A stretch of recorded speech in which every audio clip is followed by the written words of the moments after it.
Hey there, I'm Amber Bolen, the president and COO of the BIE Academy.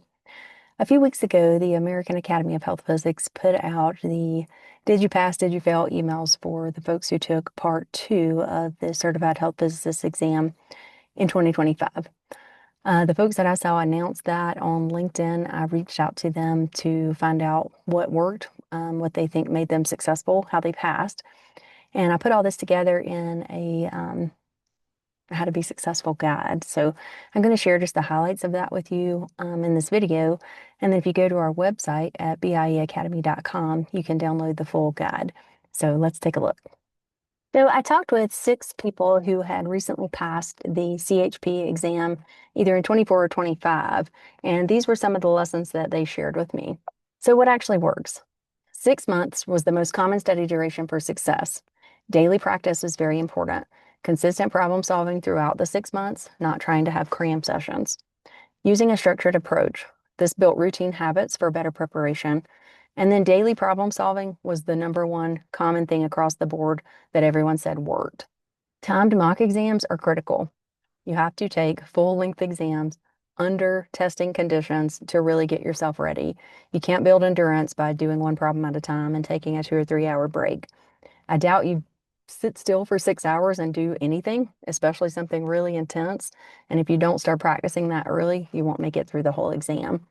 Practicing past exam questions was critical for understanding format and content.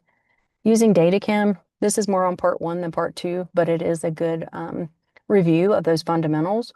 5 out of the 6 folks had utilized a prep course and found it to be very helpful.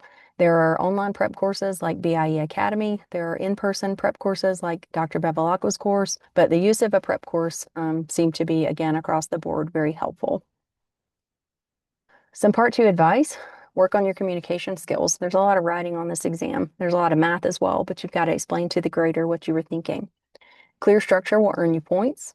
Showing your reasoning process and assumptions is very important. And then concise answers are better as long as they include everything that's necessary to solve the problem. The top 3 mistakes that were shared with me were skipping timed practice sessions, writing too much, and not having a pacing strategy. So here's your action plan if you want to get that lapel pin in 2026. Every day you should be practicing something. The consistency is the key to mastering the concepts and building confidence. Master your pacing. If it takes you an hour to work your first 50-point question, you're probably not going to get to the end of the test.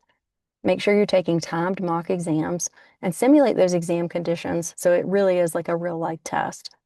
Be concise in your writing. Show your work, especially your assumptions, and then take a CHP prep course. I highly recommend BIE Academy's online prep course. If you commit to these steps, your CHP certification is within reach. If you're interested in knowing more, hop on over to our website, bieacademy.com. You can click on Guides, and there you can download the 14-page PDF that shares all the secrets from these recently successful candidates. Good luck in your preparation, and I hope to see you in a BIE Academy class soon. Thanks.